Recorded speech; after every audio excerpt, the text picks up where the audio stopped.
I'm Scott Al Miller, and this is my life living in Leon, Nicaragua. Today I've been challenged by some of my viewers who are interested in coming to Nicaragua, both because they want to explore this beautiful country and they're also interested in looking for kind of some survey of the country to decide where they might be interested in living in the future if they were to move into Nicaragua. And they have about 14 days in which to do this trip. So that sounds like a lot of fun, but that's also a pretty tall order to come up with a way to see. First of all, just to see Nicaragua in 14 days alone is a pretty quick trip, and to do a survey that we normally would suggest over a period of months in that 2-week trip while still seeing some touristy stuff, that's definitely going to be a little bit rough. So I did my best to come up with an itinerary that I think is going to make sense. I'm going to explain a few pieces about it as we go. We got a little dog that's coughing here. Don't worry, he's okay. This one's having fun playing with his stick, and we're going to get to all of that right after the bump.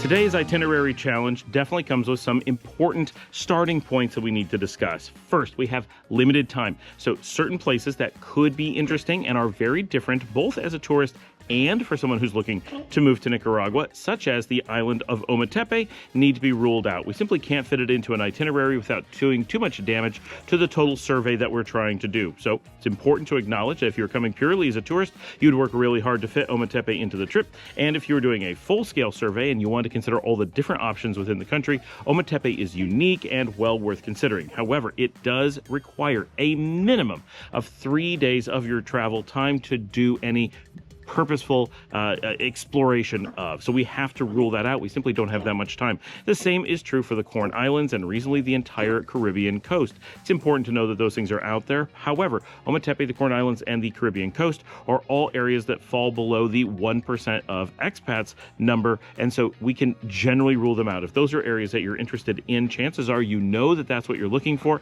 and you aren't looking for the more general Nicaraguan experience. So we're going to eliminate them from this particular itinerary at this time. If you are coming on a second trip, or if you do end up moving to the country, then absolutely add those in. They're all wonderful places. We're not saying you shouldn't go to those, but reasonably we have this constraint that we're trying to fit within, so we're going to do our best for that. I am going to throw in San Juan del Sur. If you have not been here, that's a place you really need to go because it is so different than the rest of Nicaragua, but it is not so far away and isolated like in Ometepe or the Corn Islands that we can fit it into the trip. And unlike those which are very unlikely that you will choose them as your place to live at the end of the day, San Juan del Sur ranks as very possible. Something like maybe 25% of all expats coming into the country decide to at least start or possibly stay in San Juan del Sur. So it really needs to be evaluated. I'm not saying that it's the right thing for you, but it easily could be, and it is very different than many of the other options not too far away. So it provides an important perspective on what Nicaragua can offer. Now, in all of these cases, we're avoiding enclaves. We're not looking at specific walled communities where you have just expats and you're separate from Nicaragua. You can basically get pamphlets and imagine what that is like once you're familiar with Nicaraguan food and weather. You don't really need to visit those to get a lot of information. You could easily do that later on your own, or you already would know that you need to go to those and fit them into the itinerary. So I'm not going to cover those here. This is really doing a survey of general Nicaragua where you have the flexibility to go where you want. We're going to hit the highlights that I think give you a really good idea of what you could expect and hit some really potentially good locations that you should reasonably consider and allow you to extrapolate a little bit of what's in between. It's going to be a bit of traveling around the country, but you need to do that. You can't just isolate yourself to one physical area. Plus, we're going to have some time doing some fun things as well as exploring areas we want to live. So we're trying to fit all this in. It is hard, but we're going to get started right away. So your first day you're flying in, we're assuming you're coming in by plane, you're going to fly into Managua. If you're coming in from Liberia in Costa Rica, you would adjust this a little bit and start slightly different. I'll mention that when we get to it. But assuming we're starting at Managua, you're going to fly into the airport in Managua, and you're going to basically have your travel day mostly wasted. No matter what you're doing, the travel days are not super efficient for getting to see things. So we aren't going to plan anything really on that day. But what we are going to do is arrive at the airport, give you some time to adjust for anything that may go wrong. What if it takes a long time for your luggage? What if your flight is delayed? You don't want to have any problems because your schedule is too tight that first day. So we're giving you some flexibility, but we're assuming as soon as you're on the ground and get everything settled, maybe you're going to swing into a restaurant real quick and grab a bite to eat. You might get a phone set up. You got a little bit of time to do the necessary accoutrements of getting into a country and getting adjusted from your travel. From the airport, we're going to head directly out to the Colonial Tourist Center of Granada.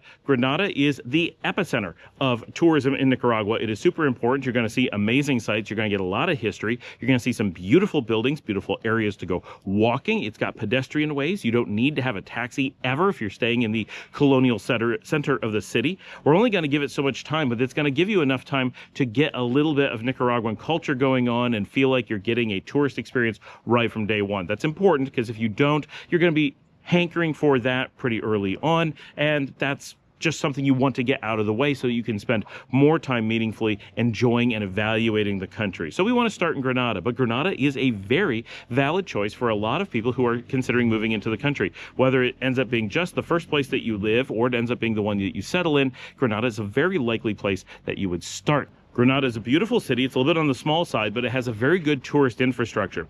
So it's going to be really easy to go out and get to restaurants with a lot of variety, all on foot. You're going to have lots of hotels and hostels and Airbnbs to choose from in the center, so you can be right where you want to be. You have a beautiful waterfront to explore, lots of bars and restaurants. You don't have a lot of nightlife per se, certainly some. You'll be able to go out and do things. You got hostels, you can do that kind of thing. You can, if you have a lot of things you really feel you need to do, like you want to go out and see the isletas, you want to go see museums, you want to go do traditional backpacker party type events because you're just looking for that lively nightlife kind of crowd. You have a lot of those things optionally in the Granada area. You can climb a volcano if that's what you want to do. You really do have options, and it's absolutely beautiful. So you want to hit that from both perspectives, both as a tourist and as someone who's evaluating the country. Granada is probably your best starting point. Nearly everyone visiting Nicaragua does start there. So we're going to get that out of the way right away. On that first night, you're going to go to Granada. And you're probably going to go out to dinner. Maybe you go for a walk on the Calzada. Maybe go see the cathedral. It's a beautiful city at night, and then again, beautiful during the day. You're going to want to get to bed early in most cases. I know you're excited, but you don't want to push it too hard because you've got a long day of walking the city tomorrow that you're going to want to do. You're definitely going to want, on that first full day, you're going to want to get up and have a beautiful breakfast in a nice cafe, maybe in your hotel, maybe someplace you find. You want to relax a little bit. Nicaragua is all about a relaxing lifestyle and culture. You don't want to push things too hard, or you're not going to get that Nicaraguan experience. Nicaragua, when you're racing from thing to thing, feels hectic, but partially that's because no one else is racing from thing to thing, and you feel like you're spinning out of control and no one's there to assist you. But if you take that laid-back Nicaraguan culture and put that vibe on yourself right from the beginning, and you're like, I'm going to chill and have wonderful coffee, a beautiful breakfast. I'm going to learn about some of these flavors because you're going to be exploring gallo pinto. You're going to be exploring queso frito. You're going to be exploring Maduro. You're going to be Maduro. A lot of these things, you're going to be checking these out for the first time and getting some new flavors, new styles, and that's important. Take your time and enjoy that. A lot of fresh fruit. That's going to be great for that first day. You want to make sure you're getting fiber and staying healthy. Don't worry about the water. Nicaragua has good drinking water pretty much everywhere. Granada, I've heard, is one of the best in the country. A lot of people do drink bottled water. Not a problem. You're going to be able to find that everywhere, but brush your teeth, all those things with the tap water, not going to be an issue. Don't worry about it. We don't know anyone who's ever been affected by that. I drink the water regularly. Everyone I know does. Lots of the population drink nothing but tap water. Really not a problem. Bottled water often tastes better, but don't be concerned. So that first full day, you definitely want to do the horse-drawn carriage ride, probably right after breakfast. This gives you a survey of the city, a little bit of history. It's a lot of fun. It's very relaxing. It is really good to do in the heat of the day, so if you decide to push it off a little bit till late, like after lunch, that could work out too. I suggest, while the day is a little bit cooler, walking the city a little bit, especially the really core tourist areas. There's a lot of iconic buildings, a lot of beautiful artwork, a lot of things to see and do, and just a lot of activity that you're going to want to get eyeballs on, right? And you want to walk down to that waterfront, see how beautiful that is. Just Granada's a really gorgeous city in that area, so it's worth seeing. And if you can, especially in the bright daylight when it's really, really comfortable, go out and explore just a little bit of neighborhoods, a little bit outside the main area, so you can see what houses are like, how people are living. Remember, anything you're walking to is pretty close to the city center, so you are looking at more expensive and very colonial houses. Nicaragua is not a colonial country per se. We have 3 main cities that are specifically colonial: Acatal, León, and Granada. If you're going to many other cities, you're going to see a different style of architecture. It's still not what you expect from other countries, from like North America, for example, or from Europe. It is a very Central American style. There's a lot of colonial influence, but these cities are specifically colonial, as in they are living museums, and you are actually walking around in a city that is maintained in that colonial manner. And so it's going to be very different than other cities you may look at. So it's important to get that perspective as you're walking around. You're not seeing normal Nicaraguan architecture per se. You are seeing stuff that is very carefully maintained to look a certain way all of the time. Now, that second day, you're going to be quite busy. You're going to do whatever activities make sense for you, but you're going to be a tourist in Granada throughout the day. Now, I have a list that I made here, so we're going to make sure we're following it correctly. Do lots of walking. It's good to get exercise. Do a lot of eating. The food in Granada is some of the best in the country, and definitely some of the best variety in the country. So take the time and enjoy some stuff that you can. Don't worry about getting too much of the Nicaraguan food. Breakfast is a great place to experiment with Nicaraguan food on that first day. If you want to get it for other meals, you want to go get a Nicaraguan steak, a churrasco or whatever, that's fantastic. But you can also use the opportunity in Granada to just go to restaurants that sound good to you, because that's where you have some of the best options for that. On day 3, your second full day, we're going to be doing the transit from Granada to San Juan del Sur. Honestly, all these locations, I'd like to spend a little bit more time, but we got 14 days to work with, so we're cutting everything short. If you had 15 days, 16 days, you can figure out where in this itinerary you might add an extra day, and Granada would be one of the places I would first add an extra day, because there's more to do than a lot of the locations, and it's your first day. It's great to get, or your first spot that you're stopping on your first day, so it's a good spot to get a little bit of extra time to allow yourself to acclimate to just everything that's going on. Now, this is where I wanted to point out, if you're doing this itinerary but starting from Costa Rica and crossing the border at Piñas Blancas into Nicaragua, you would instead do your first day in San Juan del Sur, repeat the itinerary, but instead of Granada to San Juan del Sur, you do San Juan del Sur to Granada, and otherwise keep it the same. So pretty straightforward there, I hope. So we're including San Juan del Sur here because it is so important for someone to evaluate. It's also important to keep in mind that it is going to be very different than the rest of the country. We've done a lot of videos on this. We talk a lot about how San Juan del Sur is a place apart. It's physically quite separate from much of the country. It's very remote. It's right on the Costa Rican border, and it feels like it has a lot more influence from Costa Rica than the rest of the country does, which absolutely makes sense geographically. But so a lot of people go to San Juan del Sur and struggle to kind of put it into context with the rest of the country, and that's because it's essentially an open-air enclave. It borders on being a true enclave. It is not, but it's really similar to it. So a lot of the behavior you're going to see there is because it's enclave, and a lot of the things you're going to see are not going to be Nicaraguan culture per se. And so it's just important to know, for a lot of my audience, they are able to rule out San Juan del Sur without ever going there. And so if that's you, then we can adjust this schedule, give you more time in other places. And I would recommend keeping the general path, but replacing San Juan del Sur with staying a day probably in Jinotepe or Diriamba, which are the central Carazo cities. Or you could replace it with Masaya or a day in Managua, but you'd probably want to shift that to the end of the trip, which you'll see at the end. Or you could shift it into any number of other locations. If you can rule out San Juan del Sur, if you're like, I don't want to be around loads of other expats, I don't want to be in a slightly less cultural zone that's part of the Nicaraguan culture zone, I don't want to be in that expensive zone. Not that it's expensive, but it's more expensive than most of the rest of the country. I don't want to be far away from the rest of the country. I want to be a little bit more towards the core, the main population areas. Any of those things, if you can rule out San Juan del Sur, then that's a great place to visit when you live here. And if you can eliminate it on this itinerary, it's not a place you need to go. Wonderful place, lots of reasons to go there. Likewise, if you could decide that that is the place you want to go, then spend all 14 days in San Juan del Sur exploring neighborhoods and restaurants and really getting to know the town to make sure it's the right choice for you. That's a plenty time to do a really good survey of San Juan del Sur. It is a small village. But that you're asking this question, I assume that you have not been able to rule that in. I'm assuming you've also not been able to rule it out. So we're including it. But definitely consider that it may be a place you can rule out, much like Ometepe and the Corn Islands. But that one it's much more likely, because about 1 out of 4 expats is going to end up in San Juan del Sur as their long-term home. So those are considerations. But assuming we are going to keep it in the itinerary, we're going to head down there on this day and then again get in during the day, maybe do a little bit of activities. Don't push yourself too hard. Really, the big thing you're looking to do in most cases, this is a beach town.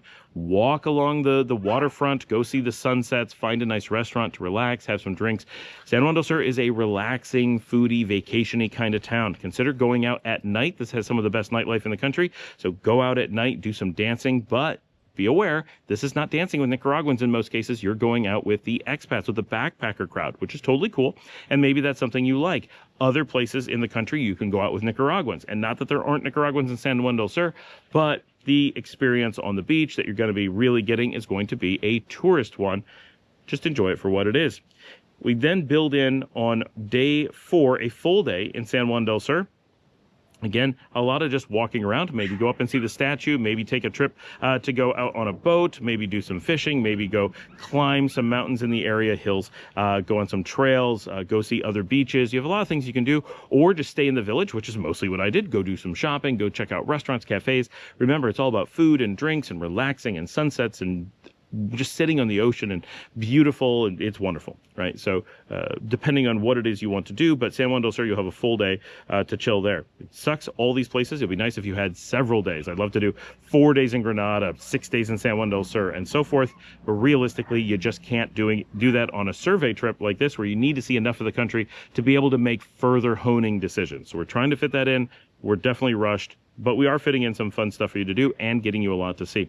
On day 5, we're doing the transit from San Juan del Sur to León. This is a pretty long drive, about 4 hours, so plan a lot of the day. León is the other big colonial city, but it's much bigger than Granada and much less touristy. You're going to get a very different experience in Nicaragua being in León. So this is important because it is both Granada and León are primary places that you may actually want to consider moving to. Granada with lots of tourists, San Juan del Sur with mostly tourists, León with nowhere near mostly tourists, definitely many fewer than Granada, but still enough that you will not feel uncomfortable or out of place or unique being an expat that decides to live in León or to spend a lot of time there. It's a very flexible university town, but it's a very big city, 300,000. So because of that, you just have more general resources. But it doesn't have the variety of food, and it doesn't have all the hotels and stuff like Granada, because it doesn't have anywhere near as many tourists. So it's important to just consider that the infrastructure is less. There's enough, but there's not that huge variety. You're just not going to be running into tourists everywhere. So on that day, you're going to get to León, and then you can do the same thing. Do a little bit of walking around, find a nice restaurant, probably go to El Cesteo on the square, sit and look at the cathedral, see the activity that goes on at night. On your next day, you're going to have a full day in León.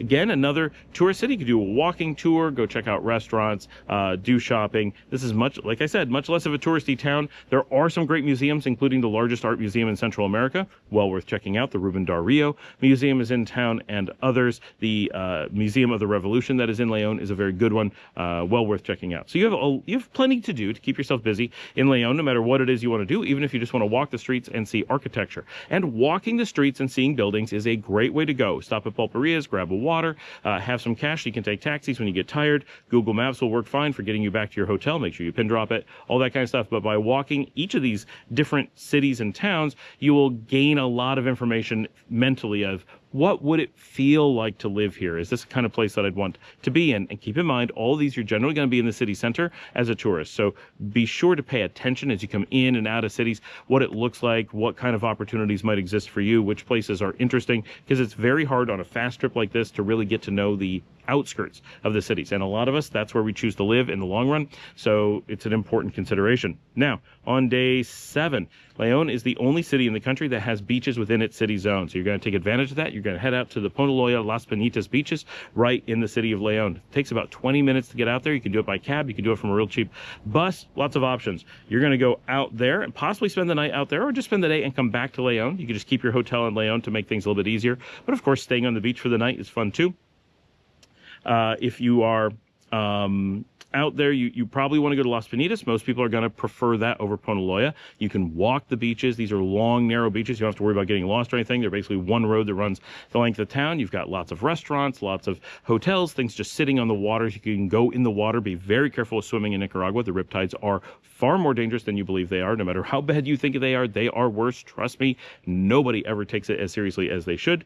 You've got the estuaries to explore if you're looking for touristy kind of things, like you feel like you need an organized activity. While you're in Leon, you can do volcano boarding. You would be able to fit that into this itinerary, but it would take a lot of your time and you'd be exhausted. You can also fit in something like the Isla Juan Venado tour through the estuary. Basically, you're going through the mangrove swamps and going out on a boat and being shown the wildlife and what the reserve is like. So that's a thing you can do. You can also just hang out on the beach. It's a beautiful Central American Pacific beach. Just go enjoy some beers on the beach. This is a great time to stop and have some delicious beer, delicious food, watch the water, and just do nothing. This is what Nicaragua is about for a lot of people. All right, on day 8, we're going to make a transfer. We've done the beach, we've done Leon. We don't need any more time there. We're going to, one way or another, get from Leon to Matagalpa. So now we're making the transition from the hottest region of the country up into the mountains where it's going to be a bit cooler. Matagalpa is the main city of the highlands. It's the big one. It's got about 500,000 people in its metro area. Again, you're going to get there. It's going to take much of the day, about 3-4 hours. You should have time to get in, have a nice dinner. Maybe you leave early in the morning. You can spend a bit of the day doing a little bit of walking and sightseeing in Matagalpa.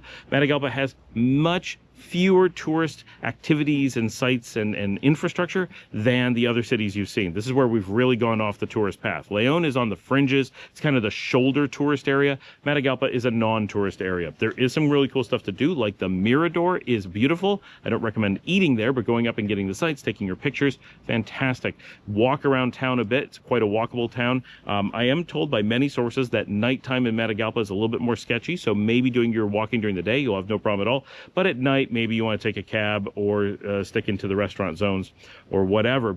I walk it, but we all know where I walk all the time, so I'm not saying it's best for everyone. There is lots of restaurants and stuff to do. It is a big city, so you can go check it out.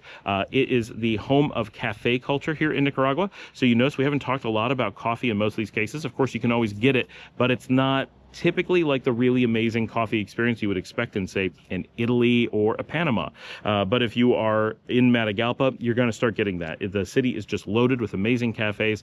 Go take some time to enjoy some coffee, sit around and do the whole cafe thing in its city. And take time to walk the neighborhoods. An awful lot of my viewers do end up falling in love with Matagalpa ultimately, and it is my favorite city in the country. So I recommend really giving it a serious look. And if you get a chance, if you have a car or really like to walk, getting outside the city center and seeing some of the city sprawl into the mountains can really result in some beautiful learning and some ideas of where you may like to end up living. So day 9, whole day in Matagalpa. You really don't have, as far as I know, like museums and more organized things to do. There are some tours you could do. There are some waterfalls. There's some beautiful nature areas. You could go up and see Selva Negra. That is not a place you can live. So I would generally save that for when you live here, but so many people just consider it a must-see in the country. It's a kind of a open country resort up in the Matagalpa area. But you don't have a lot of time. I recommend focusing on seeing the city. If you love Nicaragua, you're going to come back. You're going to have so much time to do more touristy stuff in all these areas. Don't worry about that. On day 10, we're going to make the transfer from Matagalpa to Esteli. Esteli is the other main mountain town, and a very large number of my audience do end up falling in love with Esteli. It's not my favorite city, but I think more of my audience prefer it when going around the country to possibly any other city. So it's definitely got a charm. It's not quite as high in the mountains as Matagalpa, but unlike Matagalpa, which is basically a city in the mountains, Esteli is more like a high plateau nestled in the mountains. So you have more of a flat city. It's quite a bit more walkable for people who don't want to do the elevation changes. It's not quite as cool as Matagalpa, but it's very similar. These are very mild weather. Warm still, but very mild, whereas Leon is quite warm. Managua is a little bit cooler. If you do go to Carazo cities like Tepe and Didiamba, they're quite a bit cooler still. But Matagalpa and Esteli, you will really notice how much cooler they are. Now, day 11, you have the day in Esteli. Walk the city. There are some museums. In many of these places like Leon and Esteli, there are major stadiums. You may be there during a sporting event. Consider getting tickets and attending one of those. I've had a friend who called up and was like, I'm in Esteli. What should I do today? I don't know what to do in this town. And I looked at the schedule and I'm like, Real Esteli is playing some really major team tonight. Go to a local bar that's showing the Real Esteli game, buy the scarves and the colors and just enjoy a good night at the bar, or get tickets if you can, right? And they're like, that was the most fun. Like, that was such a great thing to do while visiting a city. You can do that kind of stuff. So day 11, your day to explore Esteli. Definitely walk around the city, get the feel for what the neighborhoods feel like. Day 12, now we're going to be making the transfer back. Notice we're getting to the end of the trip already. It's amazing how fast this goes.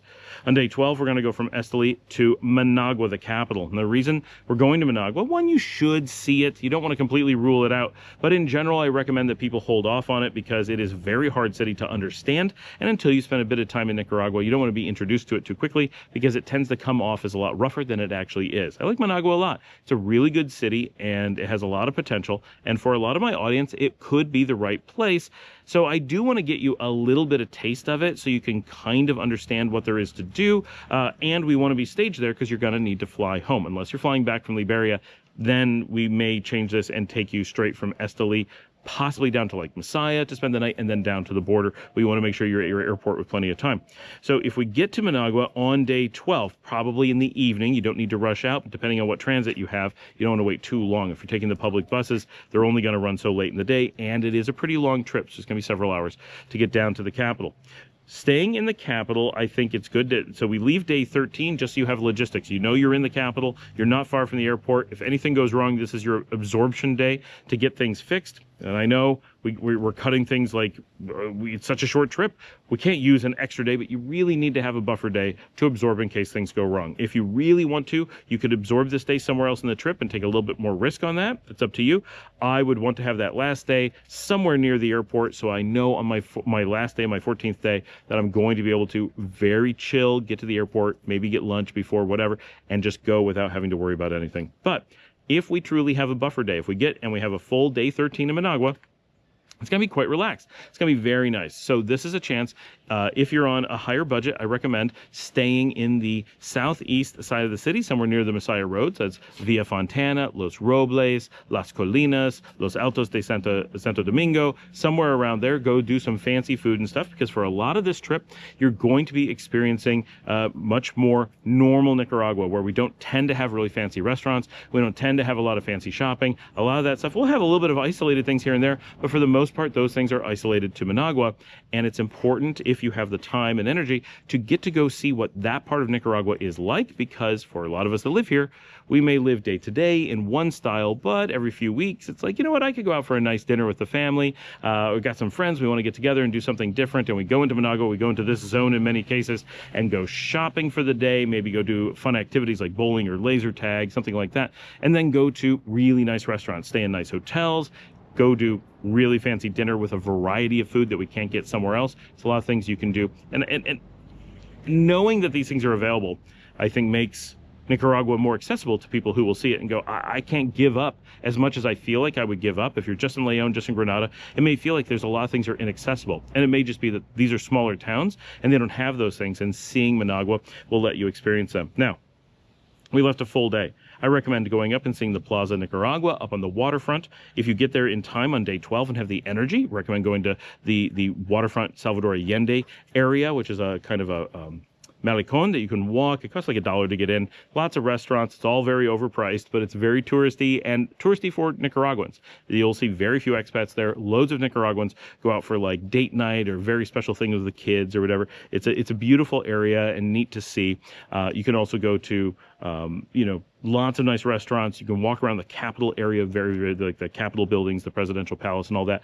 Very safe down there on the National Mall, and gives you a little bit of feeling of kind of the national pride of Nicaragua in that zone, because this is where the government is situated. Then on that day 13, you could go see the waterfront in daytime. Beautiful. Drive around the city, maybe see a few sites. There are a few things to go see, like the old cathedral from 1972 that collapsed in 1972. There are some museums, you could fit those in, but mostly I would say you want to spend your time on the southeast side of the city, maybe go to the Gallerias and do just a little bit of shopping. Just give you a chance to see that this kind of shopping does exist. Just going down Jean-Paul Genis, which is also a great option for food the night before. Go to a fancy food park in that area, get a lot of variety of food, that kind of stuff. You may be really hankering for some food variety by the end of this trip, so that's a great opportunity to do that. But going to like the Gallerias, maybe get some food there. Lots of great restaurants in the Gallerias. Do food activities around that part of the city. I think you'll find that you have a completely different vision of what Nicaragua could offer you, and probably maybe 5 to as much as 10% of my audience may find that living in Managua is right for them. It's certainly not the most popular, but it does have a charm, and it has so many resources, and it's so close to things that you may really enjoy it. Now, at night, if you want to, you could go out and enjoy a bar, you could go out and enjoy a late dinner, or you could go clubbing. This is a great night to go clubbing. Just don't go partying so hard that you can't make your flight the next day. But the Los Robles district is very safe and has a lot of clubs in one spot. Be prepared to be deaf and exhausted from all of the dancing, but it's a lot of fun, and you'll get a feel for a bit of the nightlife. If live music is more of your thing, rather than dancing, and many nights you can go to places like Ronconcolis that often have live bands playing. You'll always be able to find some live band playing. There's also, if you really want to drop a little bit more money, you can go to the Reef at Plaza Central America. This is going to be full of very Nicaraguan late night club and dance culture. It's a little bit expensive, but if you're on your last night of your trip, often a good place to go. I think you're going to enjoy exploring something a little bit different while in Managua. Of course, everyone likes different things, so adjust as makes sense for you, but you do want to get a range of activities, from very chill coffee on the plaza to fried shrimp or curvina on the ocean, to going out and doing cocktails and dancing and beer in the clubs. And you want to go to the cities and to the mountains and to the you just want to get everything during this trip. And of course, that's your last night, so you're rounding out your time in Managua. And on that last day, on day 14,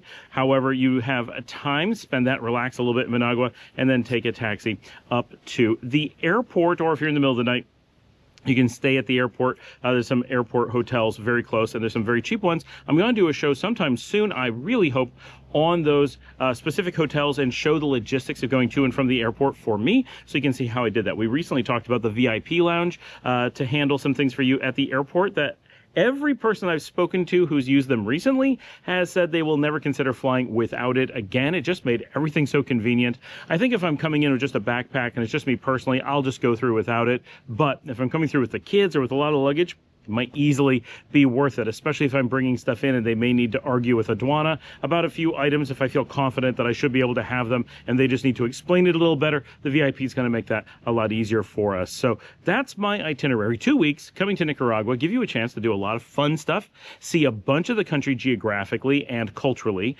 gives you time to see a number of regions that you should think more about how you want to explore around those areas. You may discover that Managua is right for you, and that's where you want to explore next time, or that Granada, Masaya, and that region is where you want to explore. Leon and the west, maybe up in the mountains, maybe San Juan del Sur. You have enough from this that you should have a pretty strong base of understanding if Nicaragua could be right for you and which areas are most interesting. I do caution you, of course, when you're coming into a tropical country, typically you're coming from an environment that is much cooler. And so when you come in, it is easy to experience a lot of heat because you're suddenly coming to a warm place and perceive the country as much warmer than it is. It is a very warm country, so the effect is pretty strong. But quite often after 6 to 12 months, you will acclimate quite strongly to the country. So even out here in Leon, the hottest city in Latin America by many standards, except for Chinandega right next door, I'm out here with a hat. I've got 2 shirts on. I'm out being active and doing things outside, and I'm very comfortable even on a bright and sunny day. And the camera even overheated while I was talking. That's why we had to take a quick break.